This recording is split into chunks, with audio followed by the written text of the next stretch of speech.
সূরা ইখলাস যত বেশি তেলাওয়াত করবেন আর অভ্যস্ত হবেন, সূরা ইখলাস যত বেশি তেলাওয়াত করবেন আর যত বেশি অভ্যস্ত হবেন, রব্বে কাবার কসম আপনার ভিতরে যদি খাইট থাকেও আস্তে আস্তে এটা রিফাইন হইতে থাকবে।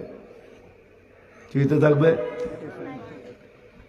একদিন দেখবেন যদি আল্লাহ বাঁচায় রাখে আর আপনি কন্টিনিউ করতে থাকেন, একদিন দেখবেন আপনার ভিতর থেকে সমস্ত ময়লা দূর হইয়া হাকিকতে ইখলাস আপনার ভিতরে ফুটা তুলবে। হাকিকতে ইখলাস আপনার ভিতর থেকে ফুটা বাহির হবে।